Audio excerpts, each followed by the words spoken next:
مصیبەت و مرۆڤ. مصیبەت بەو کارەسات و ڕووداوەنەی ژیانی مرۆڤەکان دەگوترێت کە ئەچنە دەرەوەی ئیرادەی مرۆڤ، واتە مرۆڤ لە ڕوودانیاندا دەستی نییە. ئەگەرچی بەپێی هەندێک بۆچوونی زانایانی بواری ئاینداری مرۆڤ لە دروستکردنی هۆکارەکانیدا ویستی هەیە مصیبەت لە هەندێک جێگەدا وەک بەڵاش قسەی لەسەر کراوە، یاخود باشترە بڵێن سنووری نێوان مصیبەت و بەڵا سنوورێکی ناسک و شەفافە و هەندێک جار دەچنە ناو یەکەوە. لە ژیانی موسڵماناندا مصیبەت تەنها دیوێکی نەرێنی نییە، زۆر جار بۆ لە مەحەکدانی ئیمانی ئیماندارانە، تاقیکردنەوەیەکی خوداییە و ئیمانی پێ تاقیەکرێتەوە. بسم الله الرحمن الرحيم. الحمد لله والصلاة والسلام على رسول الله محمد وعلى آله وصحبه ومن والاه. مصيبت بريتير لو رداو دلتزينانا كتوشي إنسان بيت هر رداوك بيت مثلا بريتير لأولاد مردن، برا مردن، باوق مردن، مال فوتان، مال غشتن، مال سوتان، يعني هر شتك مثلا دلتزين بي دوشاري إنسان بي المصيبت. ئیتر مصیبەتەکە مثلا ئەرزی بێ، ئاسمانی بێ، ئاوی بێ، ئاگری بێ، هەر جۆرێک بێ پێی ئەڵێن مصیبەت. جا مصیبەتەکە مثلا ئاسمانی بێ یا ئەرزی بێ، بە هەر حاڵ یعنی هەر جۆر بێ دڵتەزێنە. مثلا وەکو باسمان کرد مصیبەتی وا هەیە، شخصی وا هەیە ئێوارە ئەڵێ بەیانێشم بۆ فڵان شوێن، تماشاکەی بە ڕووداوێکەوە کە بە فکری ئەوانە هاتووە، یا مثلا مناڵێکی بە ڕووداوێک ڕوا کە بە فکری ئەوانە هاتووە، بە شتێک ڕوا کە ئەسڵ بە خەیاڵی ئەودا نەهاتووە، یان هەر بە مردی سەرجێگەی خۆی مردی تەواو بێت و ئەمرێت. جا بە حەقیقەت ئەمانە مصیبەتن و یعنی تەداوی ئەم مصیبەتانەی بەچی ئەکرێ؟ بەم ئایەتش کە پێغەمبەری خوا ئەفەرمێ عەلەیهی سەڵات وەسەلام، ئەفەرمێت إذا أصابت أحدكم مصيبة فليقل إنا لله وإنا إليه راجعون.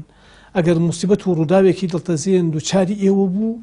ئێوە بەچی ئارامشی دڵتان بدەن و بەچی ئابی دڵی خۆتان بدەنەوە؟ بەم ئاەتە پیرۆزە کە فەرمی ئینا لله وئینا ئیلەیه ڕاجعون، ئەڵێن ئێمە هەر هەموو بەندە و موڵکین لە بۆ خوای گەورە و هەمومان وەلای خوای گەورە ئەگەڕێنەوە. جا بەڕاستی لە کاتی هەر ڕووداوێکە کە دڵتەزێن و یعنی دڵ ناڕەحەتکەر بێ و غەمبار و پەژارە هاوەر بێ، ئەم ئاەتە بخوێنە کە فەرمی ئینا لله وئینا ئیلەیه ڕاجعون بە تەواو مەعنا لە مەعنای ئەم ئاەتە وەربێتەوە. ئیتر ئەم شەخسە يعني فراموشي بي أهرمش بودري دورزة بي يعني بجاري لي دوركيتو غمي لي دوركيتو وإلا جاء في غمري خواجة فرمي الصبر عند الصدمة الأولى. صبريش لكاتي مثلا أصلي روداوك كتوشد بي لو كاتا تو صبرك بس خدها بيدي بوي كما بعداشا كي دسكوي. جاء بلام صبر خوي ألين لا صبر هات وصبر جاي كي طالة، يعني مثلا بيخوي إنسان ناڕەحەت دەکا، يعني أو يشو آزاري كتوش دبي آية مثلا نەخۆشیە يعني هەر مصیبەت و ڕووداوێکی ترە ئەبێت تو ئەو سەبرەی بۆ بەکاربهێنی کانما تو ئەو یا تاڵە خۆی سەبر خۆی تاڵە، بەڵام بەری شیرینی هەیە. سەبر تەڵخەس وەلیکن بەری شیرین دارت، بەڵام سەبر تاڵە لاکن بەری شیرینی هەیە. جا لەبەر ئەوە هەر سەبرێک کە لە مقابل ڕووداوێکی دڵتەزێنا بکرێ ئەوە یعنی خوای گەورە و میهرەبان پاداشی ئەداتەوە و خوای گەورە و میهرەبان سەوابی گەورەی بۆ ئەنووسێت. چونکە ئەم ئینسانە کە دووچاری ئەو ڕووداوە ئەبێ، ئەگەر لە ئەوڵی ڕووداوەکە سەبر و ئاراج مەسەر خۆیانێنێ دوایی بەرەبەرە هێواژە بێتەوە دەیدە هەر لەبیری شێچێتەوە دوایی. جا مهم ئەوە لە کاتی ئەوڵی مصیبەتەکە خۆی بتوانێت خۆی بۆ ڕابگرێت. مصیبەتی شەوتانێک کە ئینسان تووشی مصیبەتێکە بێت، تووشی ڕووداوێ بەسەرهاتێکە بێ، جایتر ڕووداوە بەسەرهات جاری وایە خۆشە، جاری وایە ناخۆشە، بەڵام لە واقعە مصیبەت ئەمڕۆ وای لێ هاتووە کە تەنیا بەو ڕووداوە نەئەڵێن کە ناخۆشە. فەعەسابەتهو، قورئانیش وە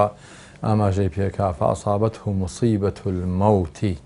بەڵێ لە حەدیثە کەلیمەی ئەسابە بەکارهێنرێ بۆ شتی باشیش بۆ شتی خراپیش، کەوا مانای مصیبەت ئەوەتانێ ئینسان تووشی ڕووداوێکی دڵتەزێن و ناڕەحەت بێ، ئەوە پێوترێ مصیبەت لە زمانی ئەمڕۆی ئێمە و لە زمانی عەرەبیشە وەکو معناکەی. بێگومان چەمکی مصیبەت یا وشەی مصیبەت وشەیەکی عەرەبیە، گرنگە ئێمە ئەو وشە عەرەبیانە یا ئەو مستەلەحە قورئانیانە هەم لە ڕووی زمانەوە و هەم لە ڕووی قورئانەوە ڕاوە بکەین و دوجار چۆن مامەڵە لەگەڵ ئەم چەمکا بکەین. وشەی مصیبەت لە ئیصابەوە هاتووە، واتە پێکان ئەصابە یوصیب و ئیصابەتەن یا مصیبەتەن، بریتە لە پێکان و بەرکەوتنی شتێک یا دووشت بەرامبەر بە یەک جا بە ئیجابی بێ یا بە سەلبی. مصیبەت لە چەمکە قورئانیەکەیە لە با بڵێن ڕیزی قەزا و قەدەردایە، لە بابی قەزا و قەدەردایە کە مصیبەت وەک چۆن قەزا و قەدەر خەیر و شەڕی هەیە، مصیبەتیش بە هەمان شێوە مصیبەتی وامان هەیە خەیرە و مصیبەتی واشمان هەیە ئەبێتە شەڕ و ئەبێتە خراپە بۆ خاوەنەکەی ئەگەر نەزانێت چۆن مامەڵی بکە. و دوجاریش دوای تعریف و پێناسەکە چۆنیەتی مامەڵەکردن لەگەڵ ئەم چەمکەدا. ئەرزم کردن چەمکی مصیبەت چەمکێکی قورئانیە و ڕەبتە بە قەزا و قەدەرەوە، ڕەبتە بەو بەشێکی قەدەری خوایە، تەقدیری ئیلاهیە، ڕەتبوونەوە و خۆ لێلادانی نییە وەک پێغەمبەری خوا صلی الله علیه وسلم کە ئەفەرمێ ئەو شتەی کە ئیسابەی تۆ بکە خوای گەورە بیەوێ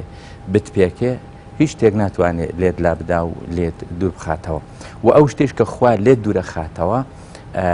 هیچ شتێک ناتوانێت کە بتپێکێ و بەرت بکەوێ و زەرت پێ بگەێنێ.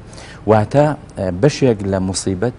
بریتێ لە قەدەری خوا، ئەو قەدەرەیە کە خوای گەورە دایناوە و دەسی مرۆڤی تیانە، وەک قورئانیش ئاماژە بەم بەشەی مصیبەت دەکا، ئەفەرمێ ما أصاب من مصيبة في الأرض ولا في أنفسكم إلا في كتاب من قبل أن نبرأها إن ذلك على الله يسير. هیچ مصیبەتێک لە ئاسمانەکان و لە زەویدا تووشی ئێوە نابێ ئیلا پێش ئەوە خوای گەورە لە علمی خۆیدا لە کتابی خۆیدا نووسیبێتی و دیاری کردووە و ئەبێ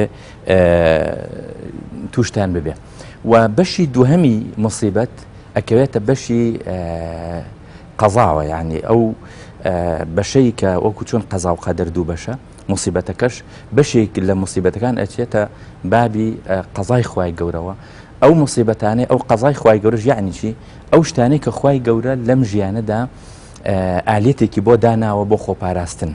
یان ئیختیاری داوە بە ئینسان، ئیختیاری داوە بە ئینسان کە ئەو شتە هەڵبژێرێ یا هەڵی نەبژێرێ. مصیبەتیش هەندێ مصیبەتمان هەیە کە ئینسان ئەتوانێت خۆی لێلا بدە و هەندێکیشمان هەیە مرۆڤ ناتوانێت خۆی لێلا بدە. ئەوەی بەشەکەی کە مرۆڤ ناتوانێت خۆی لێلا بدە ئەو بەشەیە کە قورئان دەفەرمێ ما أصاب من مصيبة إلا بإذن الله ومن يؤمن بالله يهدي قلبه والله بكل شيء عليم. دوجار ئەگەر بازێک بدەین بەسەرینەکە ئەگەر تۆزێ بابەتەکە پێشخەم، یعنی ئەم ئاەتە تەعاملەکەشمان بۆ باسەکە لەگەڵ ئەو مصیبەتەی کە بەشی قەدەری خوای گەورەیە، ئەو مصیبەتەی کە بەشی قەدەرە و لە خانەی قەدەردا نووسراوە، خوای گەورە ئەفەرمێ هەر مصیبەتێک کە لەو مصیبەتانە بوو لە خانەی قەدەری خوای گەورەدا نووسرا بوو ئەوە تووشتان نابێ ئیلا بە ئیزنی خوا نەبێ. و ئەو مصیبەتانش کە بە ئیزنی خوا بوو و بەو قەدەرە بوو کە خوا نووسیوێتی، خوای گەورە یارمەتی ئەو ئینسانەش ئەدا یەهدی قەلبەه، یارمەتی ئەدا بۆ ئەوەی بزانێت چۆن مامەڵە لەگەڵ ئەو مصیبەتە دەکە. بەشە دووەمەکەی ترکە بەشی مصیبەتێکە کە بەسرێتەوە بە قەزاوە، ئەوەیان ئینسانەکان تایدا مخەیرن و ئەگەر نەزانن چۆن، ئەگەر بڵێم خوای گەورە عقوبەی ئەو کەسە ئەدا کە مصیبەتێکی بەسەر دادێت بەڵام خۆی ئیختیاری مصیبەتەکەی کردووە، بەڵام خۆی دەسی هەبووە لە مصیبەتەکە بە پێچەوانەی مصیبەتەکەی پێشوو کە دوجار ئەچینە سەر ئەوەی کە چۆن مامەڵە لەگەڵ مصیبەتا بکەین. بەشە دووەمەکە کە ئەم بەشەیان کە ئینسانەکە مرۆڤەکە خۆی دەسی هەیە لە مصیبەتەکەدا، بۆ نمونە کەسێک ئەزانێ سیارەکەی نوقسانە و لێ ئەخڕێ و ئەچێ لەو بازارە لەو جادا سیارەکەی دەعمەکەیە وەرەگەڕێ ئەدا لە زەلامێک، ئەمە مصیبەتێکە ئەتوانین بڵێن دەسی ئینسانەکەی تایە، دەسی ئینسانەکەی خۆی تێدایە. ئەم مصیبەتە دوجار خوای گەورە جگە لەوەی کە تووشی مصیبەتەکە بووە، خوای گەورەش عقوبەی ئەدا لەوەی کە بۆچی جوان نەیتوانیەوە مامەڵە لەگەڵ ئەم جۆرە مصیبەتانە بکە کە دێنە ڕێگەی مرۆڤ. مصیبەت بە مانای ئەوەیە کە ئادەمیزاد لە ژیاندا تووشی چەندین کارەسات و ناخۆشی ئەبێت وەخوای گەورە بەڵێنی داوە لە قورئانی پیرۆزە کە ئینسان تاقی بکاتەوە. مصیبەت بە معنای پێکانی ئەو ئینسانە دەپێکرێت لەلایەن قەدەری خواوە، بە مردنی خۆشەویستان و دۆستانی بە زەرر لە ماڵ و سامانی بە ترس و بیم و لەرز لە دنیا و لە ژیاندا کە تووشی ئەوێت بە لە دەستدانی ئەو دارایی و پارانەی کە هەیەی ئەمانە هەموو مصیبەتی پێ ئەوترێ. ئەم مصیبەتانەش بەشێکی خۆکردە ئینسان خۆی بەدەستی خۆی تووشی ئەبێت کە بەشێکی زۆری حرامە ئەو خۆکردە کە ئینسان ماڵ و سامانی خۆی بە فیڕۆ بدات، مەناڵی خۆی بکوژێ، ئەو جۆرە مصیبەتانەی کە خۆی بەسەر خۆیدا دەهێنێ بەدەستی خۆی لە سەداسەد ئەوانە بەڕاستیە بێ ئینسان شتیوانە کات و بەرەو ئەو کارە ساتە نەڕوا. بەشێکی تری مصیبەت قەدەرێکی خواییە، ئەبێ ئێمە لە بەرامبەر ئەم مصیبەتانەدا وەکو مسلمان و باوەڕدارێ ملکەچی قەزا و قەدەری خوایی بین و تەسلیمی فەرمانی خوا بین و بە ڕەزامەندی و بە ملکەچیەوە پێشوازی لە قەدەرەکانی خوا بکەین. خوای گەورە ئەو قەدەرانە ئەکات بە خێر و بە ئەجر و بە پاداش بۆ خاوەنەکەی. هەندێک جار وا بیرەکرێتەوە کە موسیبەت وەکو عقوبە و تۆڵەیکی خودایی وهایە، ئەگەرچی ئەمە بەپێی پێودانگەکانی شەریعەت ڕاستی تێدایە، مادام مرۆڤ ئەتوانێت بەلاڕێدا بڕوات ئەبێ ئاکامی هەڵدێرانەکەشی بزانێ و قبوڵی بکات. بەڵام سروشتی ژیان شتێکی ترمان پێڵێت، ئەویش ئەوەیە کە ژیان تەنها بە خۆشەکانی نەڕازاوەتەوە، بەڵکو کۆمەڵێک ناخۆشیش دەوری داوە. لە کۆی ئەو جموجوڵانەی کە مرۆڤ ئەیکات هەموو جارێک تووشی خۆشەکان نابێت، ئەشێ جارجارەش ناخۆشیێک بێتە ڕێی و ئاڕاستەکەی بگۆڕێت. هەڵبەت مادام مرۆڤ بوونی خۆمان قوبڵ کردو ئەبێ سروشتی ژیانیش لەناو ئەم هاوکێشێدا قوبڵ بکەین. بڵێ موسیبەت و کووتمان فەرقی هەیە، هیوایە گەورەیە، هیوایە بچووکە، بە هەر حاڵ هەرچێکیان بێ مەسەلەن ڕوودا و موسیبەت دڵتەزیێنی هەیە، دڵتەزیێنتریشی هەیە. جا ڕوودا و موسیبەت هەر چەندە گەورەش بێ خۆی گەورە و میهرەبان بە ئەندازەی گەورەیەکە پاداشی زیاترە بێ. یعنی موسیبەت چەندە گەورە بێ پاداشەکەی زیاترە بێ. جا ئێمە بەچی ئەبێ مەسەلەن خۆمان بەرامبەری هەر موسیبەت و هەر ڕووداوێک کە دووچارمانە بێ چۆن بەرامبەری بکەین، چۆن بەرگری بکەین لەو ڕووداوە کە هاتوو بەر و پیرمان و خۆلاسا خۆمان تەسلیم بکەین، ئەبێ خۆمان تەسلیمی خوای گەورەکەین، بڵێن چی؟ بڵێ ئینا لله و ئینا ئیلەیه ڕاجعون. ئەگەر یەکێک دووچاری ڕووداوێک یا دووچاری موسیبەتێک بێت بە معنای کەلیمە ئەم ئاەتە بخوێنی ئینا لله و ئینا ئیلەیه ڕاجعون، بڵێ ئێمە بەندەی خواین و ئێمە عەبدی خواین و مڵکی خواین و خوا حەجێکی بێتی ئەماناکە وەلای خوا ئەگەڕێنەوە، ئیتر دڵێکی ئارام و دڵێکی مەسەلەن پڕ لە سرور تووشی ئەبێ. جا لەبەرەوە هەر کەسێک کە دووچاری هەر ڕووداوێک بێ بمە ئارامشی خۆی با ئینا لله و ئینا ئیلەیه ڕاجعون کە ئیتر ئەوە دڵی ساڕێژە بێت و موسیبەتەکەی لێ دوورەکەوێتەوە و خۆلاسە وای لێیە کە ئەنەما موسیبەتی توش نەبووە. جا ئەمجا پێغەمبەری خوا عەلەیهی سەڵات وەسەلام لە کاتێکا کە یعنی باسی شەهید بوونی مەسەلەن ئەم سێ سەحابە بەڕێزە زەیدی کوڕی حارثە و جەعفەری طەیار و عەبدوڵای کوڕی ڕەواحە لە غەزوەی تەبوک کە یەکە شەهید دەکران و پێغەمبەری خوا باسێک ئەو فڵان کەس شەهید بووی، ئەو فڵان کەس شەهید بوو، فڵان کەس شەهید بوو. جا بەڵام پێغەمبەری خوا چی کرد؟ ئەڵێ پێغەمبەری خوا عەلەیهی وسەلەم لە مزگەوتا دانیشتە بوو، بەڵام یعرف فی وجهی الحزن، لە دەموچاویە غەم و پەژارە دیار بوو، بەڵام دەری نێبڕی تێگەی غەم و پەژارەکە دیار بوو، بەڵام لە دڵ ئەکوڵە و ئەوش خۆش تەسلیمی خوای ئەکرد ئینا لله و ئینا ئیلەیه ڕاجعون یەوت. جا لەبەرەوە یعنی موسیبەت هەر چەندە گەورەش بێ پاداشەکەی لای خوا گەورەترێکە. هەر کەسێک کە دووچاری موسیبەتێکی گەورەیە بێ کە بزانێت لای خوای گەورە و میهرەبان پاداشی گەورە ئەدرێتەوە، ئیتر ئەوە ئارامشی بۆ دێت، ئەوە ئەتوانێت بەرامبەر ئەو موسیبەتە بە تەواو مەعنا خۆی ڕابگرێ. جا لەبەرەوە پێغەمبەری خوا عەلەیهی سەڵات وەسەلام سەفەرێک ئەنەس بۆمانە گێڕێتەوە، پێغەمبەری خوا عەلەیهی سەڵات وەسەلەم بەلای قەبرستانێکا ڕووی ئافەتێ بەسەر گۆڕی کوڕێکی مردبوو بەسەر گۆڕی مناڵەکەی و ئەگریا. پێغەمبەری خوا پێی فەرمووی ئیتەقی اللەه وەصبیری، تۆ لە خوا بترسە وانێ سەبر و ئارامش بێنە بەسەر خۆتە. ئەویوتی چی؟ فقالت وما تبالی ئەنتە بموسیبەتی، وتی ئەوەی کە دووچاری من بووە تۆ هەر نازانی چییە، یعنی ئەوەی کە دووچاری من بووە تۆ لێبی ئاگای، ئەگەر تۆش بوویتە تۆش وا دەکرد کە ئەنەما. پێغەمبەری خوا ڕۆی دوایوتیانەوە پێغەمبەری خوا بوو تۆ چۆن بۆ شێوازە جواب بدایەوە. لە دواییە ئەڵێ ئافەتەکە پەشیمان بۆ دوای هات بۆ خزمەت پێغەمبەر بۆ ماڵەوە، دەرگاوان نەبوو بڵێ بۆ کوێژی ڕەک شوێژۆر بۆ خزمەت پێغەمبەر عەلەیهی سەڵات وەسەلام وتي أي بيغمري خوا لم أعرفك أبي داول بنك بخوا من نم ناسيت لا بيغمري خوا فرمي إنما الصبر عند الصدمة الأولى فرمي الصبر خوا باداشي لسرعاته لكاتي أول مصيبتكته أرامش بس الخوا تعبينيت وإلا لو ده يعني لبيد دشيته شخصي واحد كمصيبتك توجبه يا مثلا يكي لي أمري يا مثلا توشي زررك به ده زكاة قريان ده زكاة للرمضان ده زكاة ناشكري كردن ده زكاة يخدرين أمانة همي ناشكرية أمانة همي خرابة بلام بيغمري خوات تداوي أم مصيبته بشيكا بالصبر أفرمي صبر هتشند تعالى بلام أبي إيوه بيشيجن ششتني أو صبرك خوي تعالى أبيته خوي أرامشك بود أرامش بو هاد يتب معناه تو تسيم بكاري خواه بيت والله جاء قرآن فرمودكان أو لانيان زور بجواني بو دياري كردوني أمل لجر ضوء الروشناي قرآن فرمودكان معاملة بكين إن شاء الله سركوتو أبين وتاني خويا فرمي وبشر الصابرين الذين إذا أصابتهم مصيبة قالوا إنا لله وإنا إليه راجعون يعني خوا أمر مان بيك أمر كاب بيغمر صلى الله عليه وسلم هم أمر شيش بيغمر أمر بإيميش أمر بعامي مسلمانان وتم مجدبدا بصابر كان أوانيك كات توشي مصيبته هاتن أم لفظ بكارينا أم يرد بكارينا إنا لله وإنا إليه راجعون يعني إيمل لا يعني خوا وهاتون ولا يوش قرين ولا صلاة مع النية پرسمان پێ نەکراوە کە هاتوین پرسیشمان پێ ناکرێ کە ئەگەڕێنەوە پرسیشمان پێ ناکرێ ئەگەر خوا ئیرادەی بێ تووشی موسیبەتێ بین لەبەرەوە وردی هەموو کاتێ وردێکی خۆی هەیە سە وردی ئەوە من دوای چەند دقەیەتر نوێژنیەوە ڕۆیە وردی نوێژنیەوە ڕۆ ئەو وردەیە ئەو نوێژەیە کە خوا بۆی داناوین وردی کاتی بێبارانی نوێژە بارانەیە وردی کاتی خۆرگیران نوێژی خۆرگیران و مانگیرانەوە هاکەدا هەر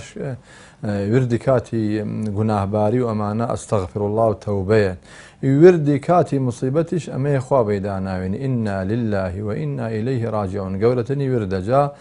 ئەگەر بە دڵ و بە زمان ئەمە بڵێین بە دڵ بڕوامان پێ هەبێت و بە زمان بڵێین ئەوە خوا موژدەمان پێدا فەرمێ وبەشر الصابرین الذين إذا أصابتهم مصيبة قالوا إنا لله وإنا إليه راجعون كاتت توشي مصيبتي هاتن آوا علين أمانك هوا أكن بران برب مصيبة وتاني خوا مجدي قوريان بيدا فرمي أولئك عليهم صلوات من ربهم ورحمة وأولئك هم المهتدون أوان صلوات ورحمة بزي خوان لسرة وأوان الرقاي الراس عندو زيوتو أما قولترين براسي منهج بوكاتي مصيبة مجا بيغمري صلى الله عليه وسلم عشان دين حديثة أو ما بستي بورون كردوين توكوا وتاني بابن عباس فرمي روشة يعني ابن عباس لدواي پیغمبر و سواری والله خیبو پی فرمو یا غلام اینی اعلمک کلمات ای غلام من چند ای گنج یعنی چند کلمه که فیرکم یحفظ الله یحفظك تو خواب پارزه و تسنوری خواب پارزه خوات پارزه احفظ الله تجده تجاهك خواب پارزه خو همیشه ابینی لبردمی خوتا واعلم أن ما أخطأك لم يكن واعلم أن الأمة لو اجتمعت على أن ينفعوك بشيء لن ينفعوك إلا بشيء قد كتبه الله لك أجر أمتهم يكوبته بوئي كوا سودك بيبقين الناتوان أو سوده بيبقين إلا بشتين بك خواب نسيبت ولو اجتمعوا على أن يضروك لن يضروك إلا بشيء قد كتبه الله عليك أجر همشان كوب من أبوي زيانك اللي ناتوان زيانك اللي إلا بون بك خواب نسيبت أو زيانك خواب نسيبت ما أصابك من مصيبة فمن الله يعني هرشي توشي بالعين خواوية بل إما أبي هول بين ك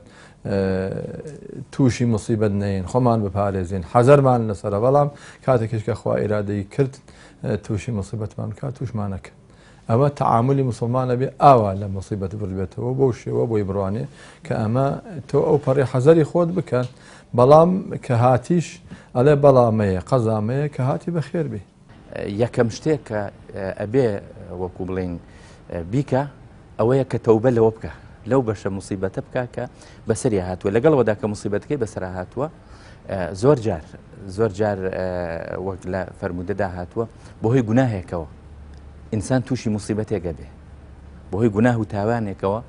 تووشی مصیبەتێ بێ گوناه و تاوانێکی کردووە خوای گەورە مصیبەتێکی بەسەرا ئەهێنێ بۆ ئەوەی چی ولنذيقنهم عذاب الأدنى دون عذاب الأكبر لعلهم يرجعون زۆر جار ئینسانی مسلمان خوای گەورە جاری وایە کەسێکی خۆشەوێ مصیبەتێکی بەسەر ئاهێنێ بەهۆی گوناه و تاوانێکەوە کە کردوویەتی لێرە کە وەختێ زانی بەهۆی گوناه و تاوانێکەوە ئەم مصیبەتە هاتووە پێش هەموو شتێگەبێ تەوبە بکە و بگەڕێتەوە بۆ لای خوا و جارێکی تر ئەو ئەسبابە ئەو هۆکارە نەگرێتە بەر کە بۆتە ئەسبابی مصیبەتەکە. جۆری تری مصیبەتەکەمان کە ئەو مصیبەتەیە خوای گەورە تەقدیری کردووە دایناوە ئەمە پێغەمبەری خوا صلی الله عليه وسلم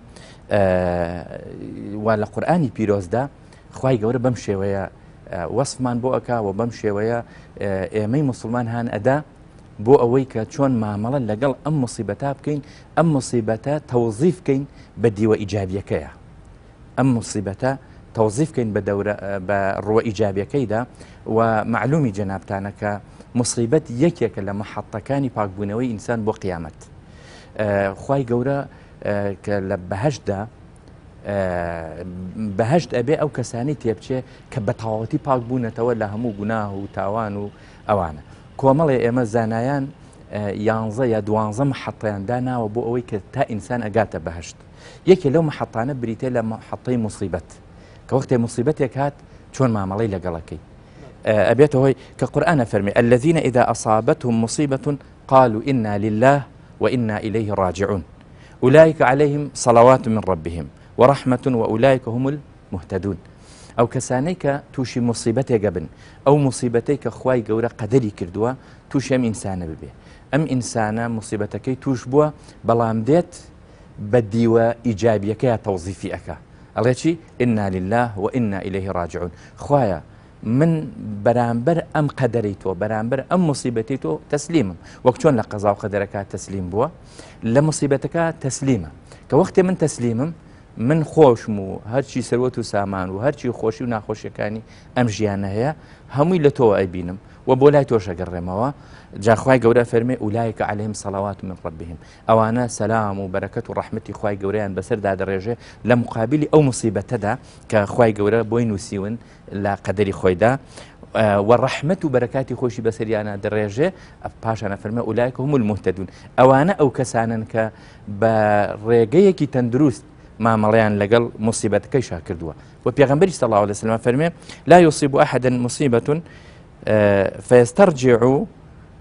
عند ذلك ثم يقول اللهم عندك احتسبت مصيبتي هذه اللهم أخلفني فيها بخير منها إلا أعطاه الله عز وجل خيرا منه. أم حديثة أبي سلمة رحمة رزاي خوای لێ بێ بۆ وم سلمە ئەگەڕێتەوە ئەفەرمێ ئەمڕۆ لە خزمەت پێغەمبەر بووم صلى الله عليه وسلم فەرمووی هەر کەسێ مصیبەتێکی بەسەر داهات و ئەم دوعای خوێند و فەرمووی خوایە من داوای ئەجر و پاداشت لە تۆ ئەکەم لەم مصیبەتەی کە بەسەرما هاتووە خوایە ئەم مصیبەتەم بۆ بگۆڕی بە چاکە و بە شتی باش ئللا خوای گەورە بۆی ئەگۆڕێ بە شتی چاک و بە شتی باش. جا سەلەمە قەدرەنە فەرمێ من ئەم دوعایم زۆر ئەخوێن تا ئەبی سەلەمە وەفاتی کرد کە ئەبی سەلەمە وەفاتی کرد خوای گەورە بەهۆی ئەم دوعاوە منی کردە هاوسەری پێغەمبەری خوا صلی الله عليه وسلم خوای گەورە بۆی گۆڕیم ئەبوو سەلەمەی بۆ گۆڕیم بە پێغەمبەری خوا لە ڕوانگە و لە سۆنگەی ئەم دوعاوە کە زۆرم ئەکرد و لە فەرمودەی تردا پێغەمبەری خوا صلی الله عليه وسلم فەرمێ ما من مصيبة تصيب المسلم إلا كفر الله عنه بها حتى الشوكة يشاكها. پێغەمبەری خوا صلی الله عليه وسلم فەرمێ هیچ مصیبەتێک نییە کە تووشی ئینسانی مسلمان ببێ إلا خوای گەورە بەرامبەر ئەوە ئەی کاتە کەفارەتی گوناهێکی بەمەرجێ لە بەشە یەکەمەکەی مصیبەت بێ کە قەدەرەکەی خوا بێ کە ئەمیش ڕازیە بە قەدەرەکەی خوای گەورە حتا دڕکێکیش ئەگەر بچێ بە پێیدا خوای گەورە بە ئەندازەی ئەوە کەفارەتی بۆ گوناهەکانی کاتە کەفارەت بۆ گوناهەکانی یا ڕەفعی دەرەجاتی قیامەتی بۆ دەکاتەوە. ئەمە دیوە ئیجابیەکەی با بڵێن مامەڵەکردن لەگەڵ مصیبەت. خەڵکی واشمان هەیە بە پێچەوانەوە بە دیوێکی سەلبیە مامەڵە لەگەڵ مصیبەتەکە کە ئەوەش بەڕاستی وەکو ئەڵێ خەسرە دنیا والآخرە هەم مصیبەتەکەی بەسەردا هاتووە هەم ئەجر و پاداشتەکەیشی لە دەستداوە وەکو لەو شتانەی کە بێزاری دەربڕین یان قسەوتن بە دەهر بە ڕۆژگار يعني مصيبتێکیە بەسەرە نعوذ بالله قسەوتن بە زەمانە و قسەوتن بە دەهر و لەبەرەوە پێغەمبەری خوا صلی الله علیه و سلم فەرمووی ئەگەر مصیبەتێکتان بەسەرداهات قسە مەڵێن بە زەمانە و بە دەهر لەبەرەوە الدهر هو الله يعني وەک بڵێ ئەو زەمانە ئەم کاتە کاتێکە کە خوای گەورە قەدەرێکە کە قەدەرێکی خوای گەورەیە و لە ئەساسەکانی ئیماندا وەکو بڵێن مەرجەکانی ئیماندار ئەوەیە کە ڕازی بێ بە قەزا و قەدەری خوا ئەو کەسێک کە ڕازی نەبێ بە قەزا و قەدەری خوا یعنی بەشێک لە ئیمانی نوقسانە بەشێک لە دینی نوقسانە پایەیەک لە پایەکانی دینی نوقسانە هیوامان هەیە وەختێک کە مصیبەتەکەی بەسەردادێت ناشکری دەرەبڕێ خوایە ئەوە چییە هەر منت دۆزیوەتەوە نعوذ بالله یا هەر من نەبینی یا ڕەبی خوایە باشە کوڕەکەی منت بۆ کوشت ماڵەکەی منت بۆ سووتان فڵان ئەم شتانە کە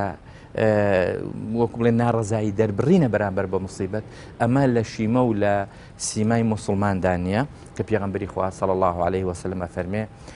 چەند شتێک لە سیما و شیمەی ئینسانی موسڵماندا نیە یەک لەوانە هاوارکردن و گریان و لە خۆدا دەم و چاوڕنین سنگداڕنین ئەمانە کە پێغەمبەری خوا صلی الله عليه وسلم ئەفەرمێ ئەمە حرامە و لە شیمەی موسڵمان نییە کە ئەگەر کەسێک مصیبەتێکی بەسەرداهات بەم شێوەیە مامەڵە بکە لە کاتی مصیبەتە خی گەورە و پەروەردگار فێرمان دەکا بە شێوەیەکی گشتی کە ئێمە بڵین ئینا لله و ئینا ئیلەیه ڕاجعون ئەمە تەنها بۆ کاتی لە دەستدانی خۆشەویستان و مردنی ئازیزان نییە بەڵکو بۆ هەموو مصیبەتێکە بە گشتی کە ئێمە مصیبەت کە ئینسان دەپێکێت و ئینسان بەسەر دەکاتەوە تووشی شۆکی دەکات تووشی غەمباری دەکات حاڵەتێکی نائاسایی بەسەر هەموو کەسێکدا دێت هەندێک کەس تەحملی ناکات تا ئاستێک ئینهیارەکەن لە ڕۆی دەرونی و نەفسیەوە هیوا هەیە تووشی لە ژیانی ئیتر تووشی خەمۆکی ئەوێت چونکەی تەحملی ئەو کارە ساتە ناکات ئەوە پێشتر تەسەووری نەکردووە کەشتی وای بەسەردا بێت لەبەر ئەوە مرۆڤی باوەڕدار زۆر جار کە لەگەڵ قەزا و قەدەری خوادا ئەژی لەگەڵ ئەم چەمکە ئیمانیەدا مامەڵە ئەکا خۆی ئامادە ئەکا بۆ ئەو جۆرە کارە سات و بەڵاو مصیبەتانە لە کاتی ناڕەحەتیەکاندا ئەم شعار و دروشمە دەڵێتەوە کە قورئان فێرمان دەکا ئینا لله و ئینا ئیلەیه ڕاجعون ئەمە دوای کەی هاتووە وَلَنَبْلُوَنَّكُم مِّنَ الْخَوْفِ وَالْجُوعِ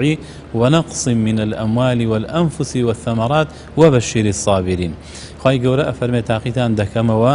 بە کەمبوونی ماڵ و سەروەت و سامان بە لە دەستدانی خۆشەویستان و ئازیزان بە ترس و بیم و لەرز بەڵام مژدە بدە بەوانەی کە ئارامیان هەیە لە کاتی ئەم بەڵام مصیبەتانەدا کێن ئەوانە قالوا ئینا لله و ئینا ئیلەیه ڕاجعون ئەو کەسانن کە شیعار و دروشمیان دەڵێن ئێمە هی خواین وەخوا دروستی کردوین و ئێمە بەندە و گوێڕایەڵ و عەبدی مطیعی خوای گەورەین و بۆ لای خوش دەگەڕێنەوە ئەم شعارە بەڕاستی تەسەلا و ئارامی و سەلوایەک بە دڵی مرۆڤی باوەڕدار دەبەخشێ کە هەر ئەمەشە پێم وابێ خاڵی جیاوازی باوەڕدار لە کاتی مصیبەتەکانە لەگەڵ خەڵکێکی تر ئەو خەڵکەی تر ئینهیارەکە و تووشی شکست ئەبێ و تووشی شۆکی گەورە ئەبێت بەڵام مرۆڤی باوەڕدار قەناعەتی وایە ئەوە ئیمتیحانە و خوای گەورە ئەجر و پاداشی گەورەی بۆ دەنووسێ بە تایبەتی ئەگەر لە دەستدانی خۆشەویستان و ئازیزان بێت ئەم مرۆڤە باوەڕدارە لە 100% باوەڕی وایە کە سبەینەیەکی نزیک کە قیامەتە بە دیداری خۆشەویستانی شاد ئەبێتەوە بەڵام خەڵکە بێ باوەڕەکە ئەم باوەڕیان نییە و ئازانە ئیتر دابڕانێکی هەتاهەتاییە جارێکی تر پێیان شاد نابێتەوە بۆیە تووشی خەمۆکی و ناڕەحەتیەکی گەورە ئەبێ بە هیچ شتێک ناتوانێت خەرەبووی بکاتەوە. لە ژیانی موسڵماناندا موسیبەت سەنگی ئەو مەحەکەیە کە ڕێژەی ئیمانداری پێ حساب بکرێت چونکە ئیمان بەقەدەرێک کە هەموو شتەکان لەلایەن خوداوە دێن و تەنانەت گەڵای دارێکیش بێ ڕەزامەندی ئەو هەڵناوەرێت کەواتە موسڵمانان بەو ڕازی بوون کە ئەو موسیبەتانی لە ژیانیاندا تووشیان بووە لەلایەن خوداوە بۆیان دیاری کراوە بۆیە سەبری لەسەرەگرن و باوەڕیشیان وایە پاداشتی قیامەتی لەسەر وەردەگرنەوە. هەر ئینسانێک کە یعنی مەثەلەن دووچای ڕووداوێک بێ یا موسیبەتێک بێ بڵێ خوایە تۆ هەر منە بینی یا خوایە بۆ هەر من هەم ئەوە موسیبەتە سەریە ئەمانە لە کوفرەوە نزیکن ئەم قسانە یعنی خراپن جا لەبەرەوە ئەبێ ئینسان کە لە کاتێکا دووچای ڕووداوێکی وا دڵتەزیێنە بێ موسیبەتێکە بێ ماڵی بێ یا بەدەنی ڕۆحی بێ یا مەسەلەن جەسەدی ئەبێ ئینسان خۆی تەسلیمی خوا بکات بڵێ مە لانی خواوەیە مادەم لە لانی خواوەیە ئێمە بم کاری خوا ڕازین و خوایە هیچ ناشکرێک ناکەین وخوایە ئەم کارێک کە تۆ داوتە بەسەرمانە ئێمە پێی خۆشنودین مادەم لە لایەن تۆیە ئەجا ساوابەکەی لای خواشی نافوتێ بەڵام هەر کەسێک کە دووچاری ڕووداو بێ یان ڕۆحی بێ یا بەدەنی یا ماڵی بێ ئەم ئینسانە یعنی جگە لەوەی کەشتەکەشی بۆ ناگەڕێتەوە پاداشەکەشی ئەفوتێ ساوابەکەشی ئەڕوا جا لەبەرەوە کە ئینسان دووچاری هەر ڕووداوێک بوو لە ئەوڵ ڕووداوەکە خۆی تەسیمی خوا بکات ئێستا من حتا مەسافەتی موسڵمان بینیوە کە پیان وتووە کوڕەکەت کوژراوە هەساوە چۆ سوودەیش بدۆ بۆ خوای گەورە سوودەی شکری بدۆ بۆ خوای گەورە کە خوای تۆ بەم کارە گەورە منە تاقی کردوتەوە جا بەڕاستی ئەوە معنای ئیمانە ئەوە معنای مەسە سەبر و خۆراگریکی ڕاستەقینەیە مصیبەت بەڕاستی معنای وایە ڕووداوی دڵتەزێنە کە تو دووچاری ئینسانە بێت هەر مصیبەتە کە دووچاری ئینسان بوو بەڕاستی لەبەر ئەوەی کە پاداش وەرەکرێ ئەو مصیبەتە بۆیە بێتە خێر بۆیە بێتە چاکە بۆیە بێتە باشە لەبەرەوە چاوەڕوانی چیە کە چاوەڕوانی ئەوە کە خوای گەور و میهرەبان پاداشی بداتەوە کە خوای گەور و میهرەبان مەسەرەن سەوابی بۆ بنووسێت جا لەبەرەوە ئەنەس بۆمانەگەێتەوە فەرمێ پێغەمبەری خوا عەلەیهی سەڵات وەسەلام لە کاتێکا کە ئیبراهیمی کوڕی مەسەلەن ئەمرێ خەریکە ڕۆحی دەرەچێت لە ئیندۆسی پێغەمبەرە هەردوو چاوەکەی پێغەمبەر فەرمی پێ هاتە خوارەوە لە دواییە پێغەمبەری خوا فەرمی تدمع العین ويحزن القلب ولا تقول إلا ما يرضي ربنا إنا بك يا إبراهيم لمحزونون وتي تشاو في المرقى الرجاء ودل غنبار وبجارة إيقري بلام شتيكش نالين كخوا بينا خوش بيت كخوا لينا رازي بي أي إبراهيم إيما كتولي ما جاء بيتو غنبار وبجارة أمان قري بلام شتيكش ناكن كخوا بينا خوش بي زال براسي أبي إنسان كلكاتك هادو شاي مصيبتك وابي بشي دل خوشي خوي باتو بهو بڵێ خوایە تۆ ئەم موسیبەتە داوتە بەسەرما بەڵێ پێی ناڕەحەتین فیلمیسکی بۆ ئەڕێژین بەڵام کارێکی ناکەن خوا پێی ناخۆش بێ معنەی وایە تۆ لێرە خوا لە خۆت خۆشنوو دەکەیت خوا لە خۆت ڕازی ئەەکەی ئەمەش بەهرەیەکی زۆر گەورەیە بۆ ئینسان لە ئەوڵی موسیبەتەکە سەبر ئارامش بێنە بەسەر خۆیە ئەو سەبر و ئارامشە ئەبێتە خێر و بەرەکەت بۆی ئەبێتە خێر و بەرەکەت بۆی بۆ معنای ئینسانەکە خۆی تەسلیمی خوا ئەکاو و خوای لە بازاری قیامەتە يعني پاداشێکی زۆر گەورەی بۆ ئامادە کردووە لەبەر ئەوە لە دنیایە کە ئەم موسیبەتی داوە بەسەریا و بەرامبەر بەم موسیبەتە خۆشنودە و ڕازیە حديثكي بيغمبر صلى الله عليه وسلم فرمي عجبا لأمر المؤمن إن أمره كله خير وليس ذلك إلا للمؤمن فرمي سر مسورة من الكاري باوردار ومسلمان هرشي بسر عادي هم بويا بخير وشاكا هم تنيا ابو مسلمان جوايا ابو خالتي ترواني إن أصابته سراء فشكر فكان خيرا له أجر توشي خوشي وشادي هات أو شادي وأمانها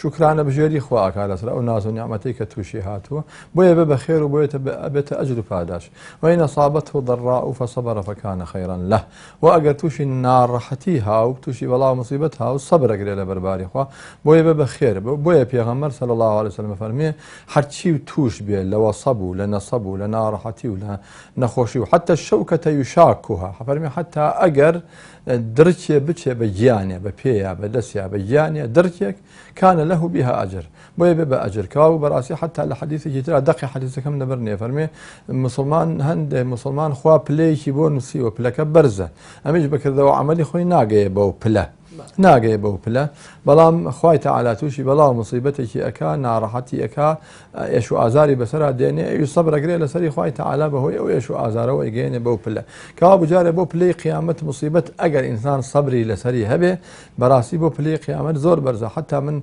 أتوانم بلهم لا قيامته أو مسلمانة تمناك عليه خوزقة مصيبتي زياتر بسرا بهات باي بو بالكو أجلي زياتر بلي برسترم دس كوت باي أما لا يكون لا يكترش براسي حتى بو الدنياش كرد لهر خسارة عقله لهر خسارة عقله يعني ما براسي وكو فرد أو بندمان تطبيق نكردوه وكو مجتمع وكو ملقاش أو فردمان أو هنمان تطبيق نكردوه هر مصيبتي بسر مان هاتا بها درس مان اللي ورقلت هاي مثلا يسمى أوهم أنفال وكور وكيمياء بارانا من بسرهات بدسي بيغانا بسر مانا هاو كشي أمر ديس أنا وشنو توبا وشي بيغانا كوابو درس مان ورنكردوه أبي إنسان مصيبة درس ورقلي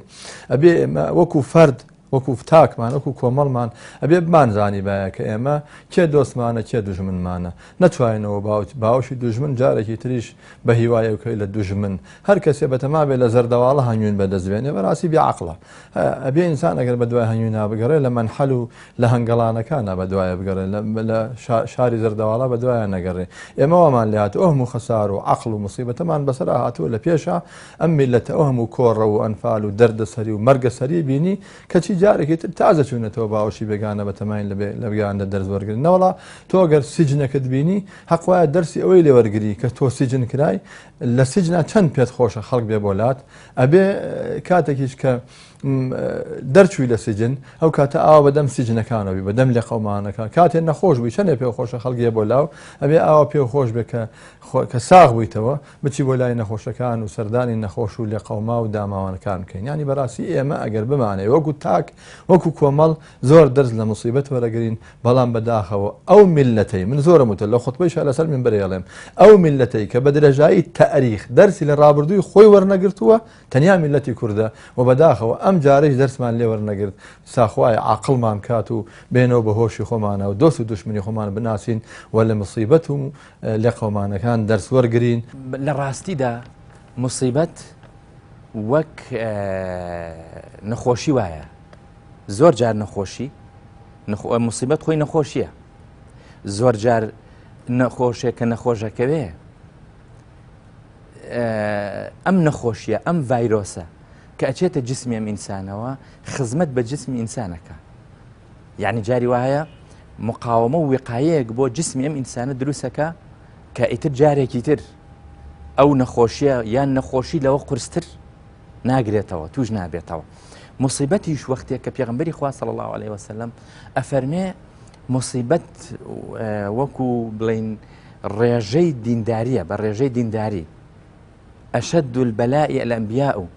ثم الأمثل فالأمثل ئەفەرمێ پێغەمبەری خوا صلی الله عليه وسلم قورسترین بەڵاو موسیبەتی پێغەمبەرانە دوایی ئەو کەسانەیە کە وەکو پێغەمبەرانە و لە حەدیثی تردا ئەفەرمێ بە ئەندازەی ئیمانەکانیان تاقی ئەکرێنەوە ئەگەر ئیمانەکەی بە قووەت بێ تاقیکردنەوەکەیشی بە قووەتە و ئەگەر ئیمانەکەی زەعیف و لاواز بێ تاقیکردنەوەکەش لە ئاستی خۆیات و لە زەعیف و لاوازە بەڵام گرنگ ئەوەیە لێرەدا ئەم ئینسانە چۆن مامەڵە لەگەڵ مصیبەتەکە ئەکا یعنی مصیبەت وەکو ئەرزم کردی أحسب الناس أن يتركوا أن يقولوا آمنا وهم لا يفتنون يعني مصيبة بشيك الافتنان لا تحقيق ولا ابتلاء أم حسبتم أن تدخلوا الجنة ولما يأتكم مثل الذين خلوا من قبلكم مستهم البأساء والضراء وزلزلوا حتى يقول الرسول والذين آمنوا معه متى نصر الله ألا إن نصر الله قريب أم مصيبة وقع عزم كده جاري وهي دجا فيروس دروسك أبو إنسان كبيغمبري خاص عاصم ما فرمي إنساني واهيت أو أنت تحقيق أكريتوا تا بسر زويدا أروى حج جناحك بيا ونعمل يعني باقة بيتوا تنهاش تيج لبيني أو بهجدا ما به مردنا كمرت خواي جورا أي خاطر بهجتوا أهلي مصيبته وأو كسانيش لكاتي مصيبة دا ألين إنا لله وإنا إليه راجعون بيغمبري خاص عاصم ما فرمي خواي جورا بملائكة فرمي خانوویەک بەیتێک ماڵێک قەسرێک لە بەهەشدا دروست بکەن بۆ ئەم عەبدەم نایبنێن قەسر الحەمد نایبنێن بینای حەمد حەمدی خوا سوپاسی خوا تەسلیمبوون بە قەدەری خوا و ڕازیبوون بە ئەو موسیبەتە کە هاتووە وەک عەرزم کردی موسیبەت ئینسان بە قووە دەکا موسیبەت ئینسان لە دینەکەیدا بە قووە دەکا چەند موسیبەت توش ببێ ئەوەندە دینداریت بە قووە دەبێ بەهێزە بێ محکەمە بێ و لای خوای گەورەش خۆشەویسترە بی حتى لە حەدیثدا هاتووە ئەفەرمێ خوای گەورە بەڵاو موسیبەت ئەهێنێ بەسەر عەبدێکدا ئەم عەبدەش زۆر وەکو بڵێن ئەپارڕێتەوە لە خوای گەورە خوای گەورە ئەفەرمێ جاری وایە من ئەو دوعایەی دوا ئەخەم لەبەرەوەی ئەوەندە حەزم لە دەنگێتی کە وەختی ئەو ئەهلی موسیبەتە وەختێک کە من تاقی ئەەکەمە وەختێک کە ئیمتحانی ئەەکەم ئەو ئەوەندە بە کوڵ و بە تەسلیم بوون و بە لە ڕۆح و لە دڵەوە لەگەڵ خوادا ڕاز و نیازەکە خوای گەورە فەرمی موسیبەتەکە جاری وایە زیادی ئەەکەم بۆی لەبەرەوەی حەزم لە دەنگێتی يعني أما قام جورا كوقت إنسان لكاتي مصيبتها توشي أبيه يعني لفرمودي تردى أفرمي بيغمبري خوا صلى الله عليه وسلم لا زۆر سەردانی ئەهلی موسیبەت بکەن لەبەرەوەی ئەوانە خۆشەویستی خوان ئەوانە دوعایان قبوڵە. جا لەبەر ئەوە بۆ ئینسانی موسڵمان گرنگە کە وەختێ موسیبەتێک دێت جارێ ئەگەر وەک ئیمامی عومەر فەرمووی هەر موسیبەتێک هات سێ ئەلحەمدوللیلای واجبە. یەک ئەلحەمدوللیلا خوای ئەم موسیبەتەکە هات بەسەرما دینم پێی زەرری نەبوو، تاقیکردنەوەکەم لە دینمان نەبوو. یعنی ئینسان دوعای ئەوە بکە خوایە هەر موسیبەتێکت بەسەردا هێنام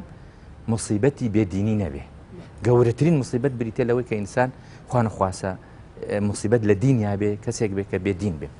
دوو ئەلحەمدوللیلا خوایە من عەبدێکی تۆ من ئەبینی ئەزانی من ئەهلی ئەم تاقیکردنەوەم بۆیە ئەم تاقیکردنەوەیت بەسەرداهێناوم ئەم موسیبەتت بەسەرداهێناوم. سێ خوایە من حەمد و سپاسی تۆ ئەکەم لەمە گەورەتر هەبوو خوایە سپاس دەکەم کە بەم قەدەرە کیفایەتت کرد ئەم موسیبەتە. ڕووداوێکیان بۆ گەڕامەوە زۆر کاریگەرە لەسەرم زۆر جار باسم کردووە. لە پیاوێکی موسڵمان لە قەڵاتزێ کوڕێکی تووشی نەخۆشی نەفسیە بێ. ئەم کوڕاچێ کڵاشنکۆفی هەڵەگرێ و دوو کوڕ لە براکانی خۆی ئەکوژێ. وەختێک کە ئەبینێ براکانی خەڵتانی خوێن بوون فیشەکێکگەنێ بۆ خۆی و خۆشی ئەکوژێ. سێ جەنازە. جا و پیاوە بۆی گەڕامەوتی چوینە لای باوکی ئەم کوڕانە سێ جەنازەدان رابوون نوێژمانە کرد لە سەریان. دوای پێم وتم خاڵە فلان سەبرت هەبێ و خوای گەورە ئارامی توێ بەخشێ. جا ئەویش فەرمووی بە زەردەخەنەیەکەوە پێکەنی وتی کوڕم تۆ لە خوا حەکیمتر و بڵێن عالمتری ئەگەر خوای گەورە نەزانێ من بەرگەی ئەم موسیبەتە ئەگرم ئەم موسیبەتم بەسەرە نایەن. ئەزانم مادەم کە خوا ئەم موسیبەتەی بەسەرا هێناوم ئەزانم بە حکمەتە و ئەزانم خوای گەورە شتی گەورەتری بۆ من داناوە بۆیە ئەم موسیبەتە گەورەی بۆت. یعنی ئەمەیە ڕۆحی مقاومە و ڕۆحی وەکو بڵێن تەوزیفکردنی موسیبەت. یعنی ئەم پیاوە سیرکە چەند گەورە بیرەکاتەوە و چەند بیر لەوە کاتەوە کە لەم موسیبەتە گەورەتر هەیە. مصیبەت بەڕاستی من پێم وایە ئەوەی کە لە قورئانی پیرۆز شارەزا بێت و بڕاتە خزمەتی مصیبەتەکان هەمیشە کۆمەڵی ئیمتیحان و پێپلیکانن مرۆڤی باوەڕدار بەرز ئەکەنەوە. لە هەر ئیمتیحانێک کە ئینسان دەرەچێ شەهادەیەک پلەیەکی تازە بەدەست دەهێنێت. بەمەرجێ کە ئینسان بتوانێت ئادابی مصیبەت ڕعایەت بکە. ئادابی مصیبەت وەکووتمان لە کاتی سەدمەی یەکەمە کە تووشی ئەبێ ئەو شۆکە نەشکێت و لای خوا بەر نەدا و متمانەی بەو قەدەرە ئیلاهیە هەبێت و سەبری هەبێت لە بەرامبەریدا وەکو پێغەمبەری خوا صلی الله علیه و سلم ئەفەرمێ ئینەما الصەبر عند الصەدمەة الأولى ئارامگرتن ئەبێ لە کاتی یەکەم لە حەزەدا کە هەواڵەکەت پێ ئەدەن چه هەڵوێستێکت هەیە خوای گەورە ئەو هەڵوێستە تۆمارەکە بنیادی کاتەکانی تر و سەعاتەکانی تر لەسەر ئەو سەعاتی یەکەمە دروست دەکات. لەبەر ئەو مصیبەت مرۆڤی باوەڕدار ئیمانەکەی بەهێز ئەکا و تاقی ئەبێتەوە بۆ خەڵکی لیەمیز الله الخەبیث من الطیب بۆی خەڵکی طیب و باش و چاک و بۆن خۆش و خەڵکی بە پێز و خەڵکی ئازا و دلێر بۆ ئەو میلەتە دەرکەوێکێکیە لەگەڵ خەڵکێکی پیس و خراپ و نابەجێ و بۆن ناخۆش کە بەڕاستی هەموو ژیانیان ئازاردانی خەڵکی. ئەمە بەچی ئەوێت بە ئیمتیحان و بە هەڵوێستەکان. ئەوەندەی قورئانی پیرۆز باسی ئەصحاب المەواقیفمان بۆ دەکات ئەوەندە باسی ئەصحاب العیبادەتمان بۆ ناکە. بەڵێ باسی عیبادەتەکان بەگشتی ئەکا بە کورتی بەڵام زیاتر باسی مەوقیف و هەڵوێستی مرۆڤە گەورەکانەکە لە ئەنبیا و لە سوڵەحا و لە شوهەدا و لە ئەو کەسانی کە وعدیان بەخوا داوە کە هەتا ئەگەنەوە بەخوا وعد و بەڵێنەکانیان نەشکێن. لەبەرەوە مصیبەت بەڕاستی پێم وابێ وەکو کوورەیەک وایە و خەڵکە چاکەکە بە چاکی ئەمێنێتەوە و خەوش و خاڵەکەی لێ ئەبێتەوە و وەکو عاریفەکانیش هەمیشە گوتویانە ئینسان تا لە کوورەی ئاسنگەرە نەتوێتەوە و چەکوشی لێ نەدرێت ویا لە بەردەم وەستایەکە ئەو بەردە خراپانە چەکوشکاری نەکرێ بە کەڵکی ئەوە نایە لە ناو دیوارێکی جوانە خۆی ببینێتەوە. مرۆڤی باوەڕداریش بە بەڵاو مصیبەتەکان ئەبێتە ئینسانێکی باش ئینسانێکی چاک و هەموو خراپەکانی لێ دوور ئەکەوێتەوە